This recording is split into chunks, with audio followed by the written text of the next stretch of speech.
All right, good afternoon.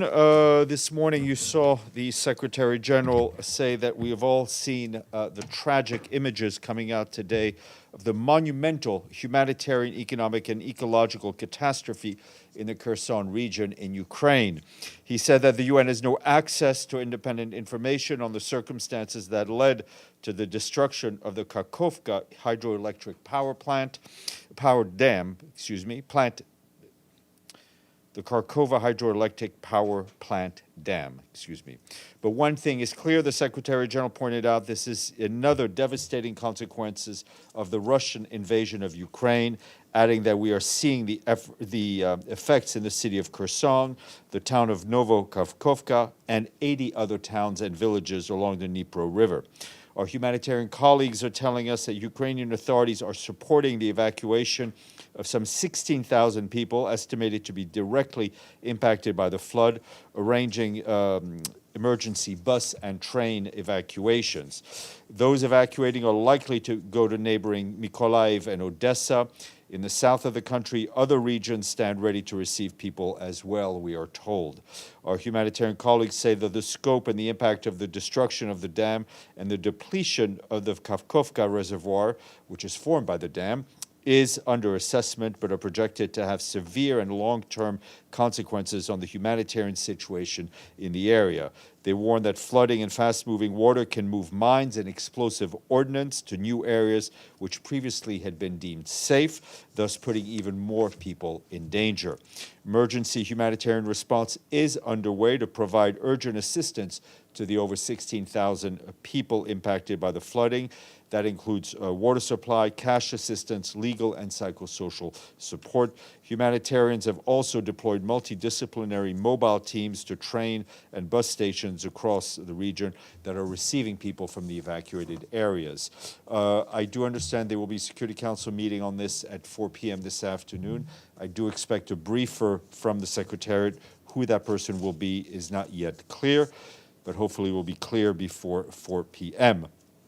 Another situation I wanted to flag, and that is Haiti, where this morning a 5.5 magnitude earthquake hit the area in the southern city of Jérémie in the department of Grande-Anse. We're deeply saddened by the loss of life, destruction of property, and suffering of the Haitian people caused by the earthquake. The Secretary General extends his condolences to the families of the victims and wishes a speedy recovery to all those injured. The UN stands ready to work with the Haitian authorities and other partners to help ease the suffering of those in need as it relates to the earthquake and, of course, the other natural disaster, which is the flooding and landslides we've seen in the past few days. Our humanitarian colleagues are telling us that Grande-Anse was already impacted by the torrential rains and that I just mentioned. The Office of the Coordination of Humanitarian Affairs is working with UNICEF, the World Food Program, and the International Organization for Migration to support communities around the capital Port-au-Prince that were hardest hit by the floods and landslides. WFP is ready to distribute some 350,000 hot meals and other food assistance to those who need it the most. Our colleagues said that ongoing insecurity and damage to roads are obviously hampering any relief efforts. As we mentioned yesterday, the floods and landslides impacted 7 of Haiti's 10 departments, and authorities say at least 51 people have been killed, 140 injured, and 18 are still missing. In the affected area, nearly 32,000 homes were flooded. Turning to Sudan, where even more grim news. The World Food Program says that access in the capital Khartoum is very challenging, and distribution in the Khartoum metropolitan area of food will resume as soon as the security situation allows it. So far, 20,000 people trapped in Omdurman received WFP assistance between the 27th and 30th of May. WFP aims to ramp up assistance in Khartoum to support 500,000 people as soon as the security situation allows it. Another reminder of the need for an immediate cessation of hostilities. Just to flag that today will be 4 months since a devastating earthquake struck near the Turkey-Syria border, impacting the lives of millions of people. Led by the resident humanitarian coordinator, Alvaro Rodriguez, our colleagues on the ground activated a humanitarian system-wide scale-up activation for the Turkey earthquake response for initial 3 months period, followed by the interagency work on multi-purpose cash assistance to address people's immediate needs. More than 4 million people have been reached with some of the humanitarian assistance, with partners providing in-kind services through the government to reach more than 2.3 million people. Some 2.9 million people have been reached with items including tents, relief housing, toolkits, and tarpaulins. We continue to work with local and national authorities to support the ongoing recovery efforts. Just want to flag that a report that today, which allows the basic energy access, is lagging, even as a renewable energy use is growing. The report, which was issued jointly by the International Energy Agency, the International Renewable Energy Agency, IRENA, the UN Statistics Division, the World Bank, and the World Health Organization, says that 675 million people are still without electricity throughout the world. 2.3 billion still rely on harmful cooking fuels, and we are not on track to meet SDG 7 on clean, affordable energy for all by 2030. Full report is online. And in a video message marking the 30th anniversary of the Vienna World Conference on Human Rights, the Secretary General said that the Vienna Declaration and Program of Action crystallized the principle that human rights are universal, indivisible, interdependent, and interrelated. But he added, as we mark a successful moment, human rights are under threat around the world. His call to action for human rights spells out the central role of human rights in addressing our more pressing contemporary challenges, also aims to mobilize the full weight of the UN to ensure that all people everywhere enjoy their human rights. That message is online, and as you can imagine, Volker Turk, High Commissioner for Human Rights, also spoke at the event. And today is Russian Language Day. Here at the UN, we seek to highlight the language days of the 6 official languages, Arabic, English, French, Chinese, Russian, and Spanish, since language are the main tools in the formation of cultural and social attitudes. Mr. Bays. You're here at the UN? Yeah. Okay. Okay. So we heard what the Secretary General said, and you've got no independent access and no independent information. So why not set up an inquiry or at least a fact-finding mission? Well, obviously, the news the events just happened today. There will be some discussions and thoughts in the next coming days as to the best way forward. As the Secretary General said, there will need to be accountability. We will see exactly what role the Secretariat plays in that. But I have nothing to inform you on at this point. Does the Secretary General believe he does have the power to set up an inquiry? Well, let's be clear. I think we've been in a situation like this. Yeah, but just globally in different places. As far as my understanding is, in order to form an inquiry which with designation of responsible parties, there needs to be a mandate from from a legislative body. The Secretary General, it is broadly interpreted, has the authority to form fact-finding missions without designation, so to speak. As I said, let's see what develops in the next few days. Is he having discussions with Security Council members about a possible mandate? As I said, let's wait a few. One final question on this. Clearly, you need to try and get humanitarian access to the affected areas. My understanding is the areas that have been flooded some are Ukrainian controlled, some are under Russian occupation. Can you just update us on the UN's access to those areas? My understanding is the OCHA and the humanitarian agencies of the UN had access in Ukrainian areas, but have been denied it in Russian-controlled areas. Is that still the situation? We continue our principled efforts to reach all Ukrainians. We have been very transparent about the efforts, all of our efforts, which, as we regularly report, includes reaching communities in need in Ukraine, that it remains under the control of the government of Ukraine. It is much more challenging under Russian control. We have been able to do some very limited work using local partners, but all our efforts continue.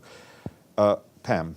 As a follow-up, as the dam breach questions and the plant breach questions.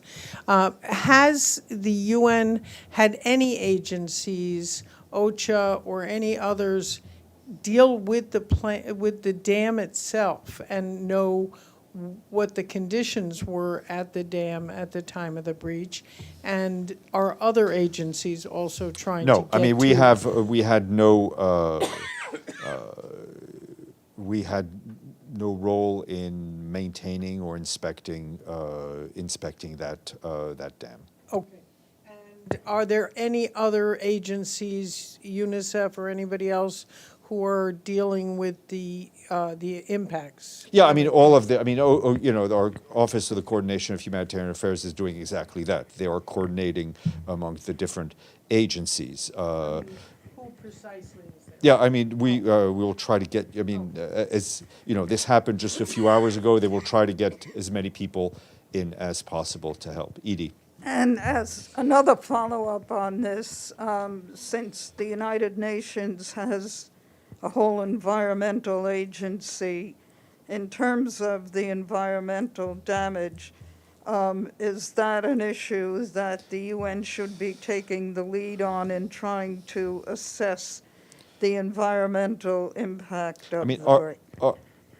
First and foremost, our action is focused on the humanitarian, right? To get help to those who need it in places we can actually get to.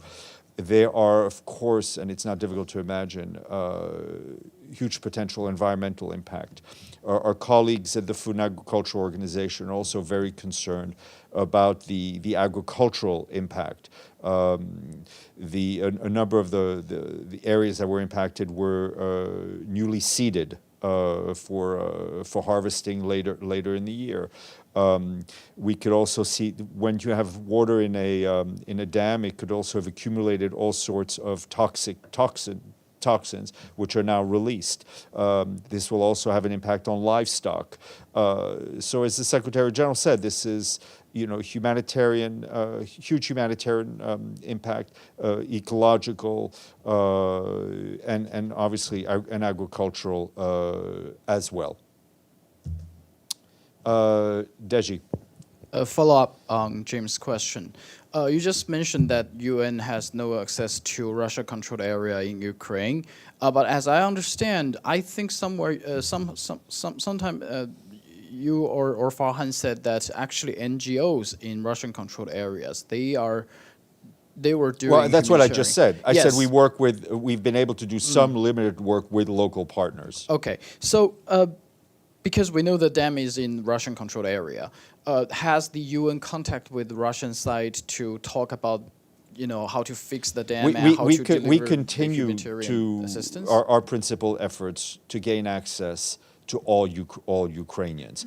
I'm not aware that we've had contact on the specific issue of repairing the damage to the dam. But the situation, has the UN talked about the situation of the dam with the Russian side? As I said, I'm not aware of all the specific phone calls that our colleagues have made. I think what is important to know is that,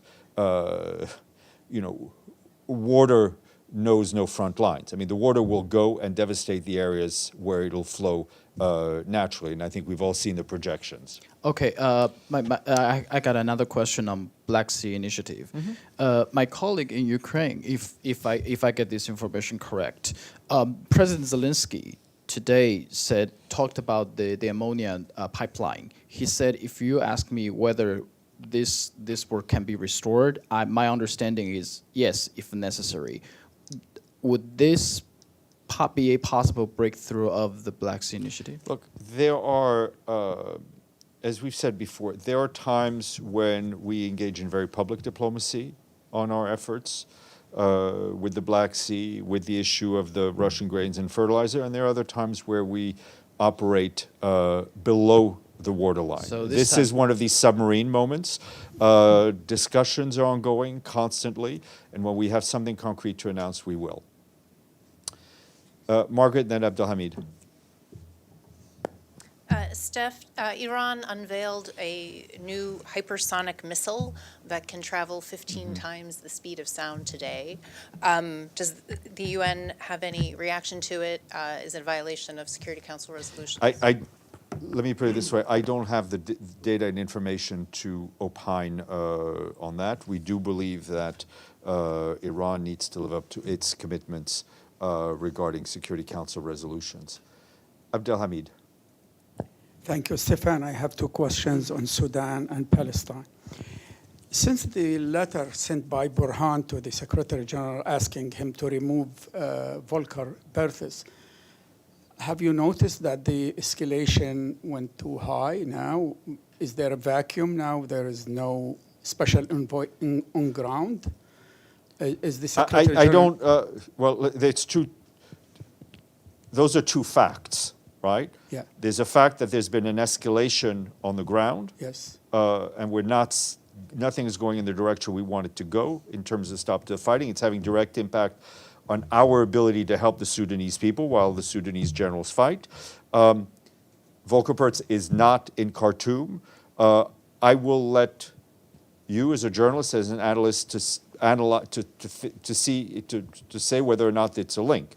I doubt it, but that you may opine on that. But you're correct in those two facts. Okay. My second question, I'm going back to the issue of the 2-year-old boy, Muhammad Tamimi, who was killed by Israeli gunfire. And I'm looking at the statement issued by Tor Winsland, and it has 3 defects. First, he mentioned that IDF said they were responding to a shooting, so he put the context. He justified. The second, he said, I know that the Israeli authorities have opened an investigation, and he knows, and the world knows, that Israel never implicated a soldier. And third, he didn't mention his name. I mean, Abdelhamid, again, we're going down this path of text analysis. This is not what I would like this press briefing room to be. If you have a question, happy to answer it. My question, if you want to analyze text, please do so in your own columns. No, this is a question, Mr. Vennesland, I think, was very clear in condemning and expressing his deep sadness at the killing of this young boy. Beitul. Thanks, Steph. Back to the dam attack. Does the SG believe that the destruction of the dam is a war crime? We don't, I think I will stick to what the SG said, which is basically that he doesn't have any independent information at this point on the circumstances that led to the destruction of the dam. But for him, it is clear that this is another devastating consequence of Russia's invasion of Ukraine. Can I follow up? Is it an attack on a civilian infrastructure? Well, and if so, is it let not me a just war put it this way. Again, we don't have the independent information. What is clear is that a dam is civilian infrastructure. That, I think, no one would dispute that. No one would also dispute that any attack on civilian infrastructure is a violation of international law. And also, I think no one can dispute that civilian infrastructure has been repeatedly targeted during this conflict. Stefano. Thank you, Stéphane. Yesterday the question about Cardinal Zuppi in Kiev for the Vatican peace plan. Did the Secretary General had any contact with him? Not that I'm aware at this point, but I will check, and I failed to check yesterday.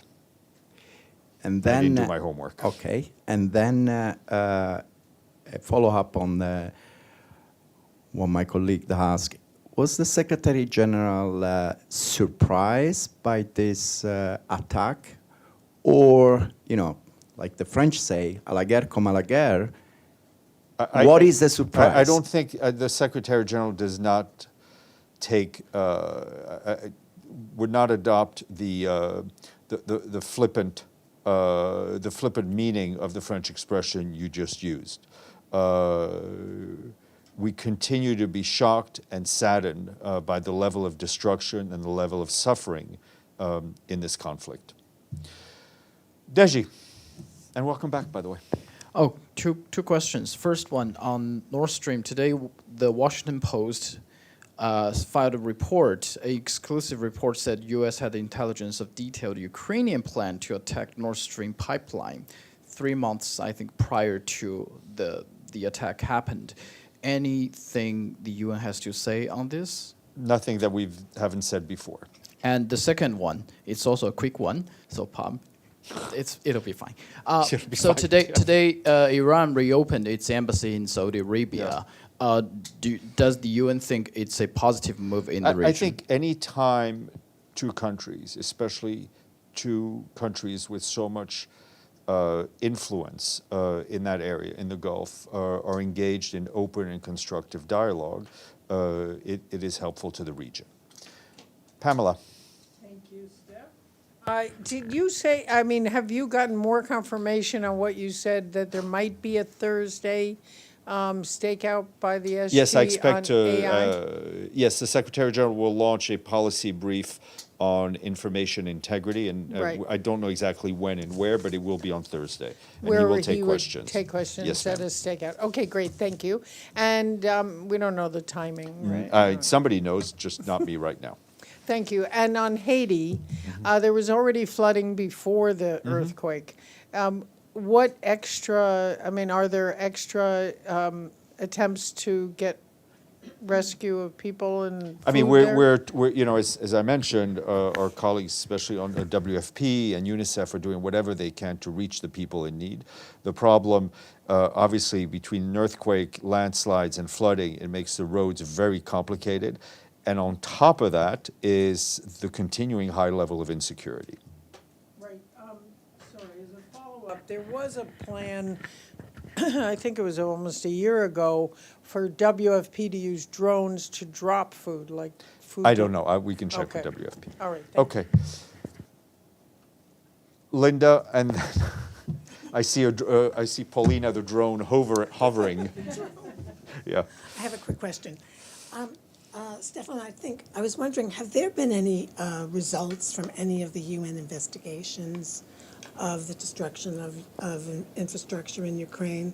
I know maybe last year there was some kind of UN investigation of whether it Not was a investigate. I mean, school. there have been some reports, I think, from the World Bank and UNDP. I mean, there have been numerous reports in terms of, I'm not aware of any investigations being done by the Secretariat. Yep. Okay, thank you. Paulina, you may come in for a landing.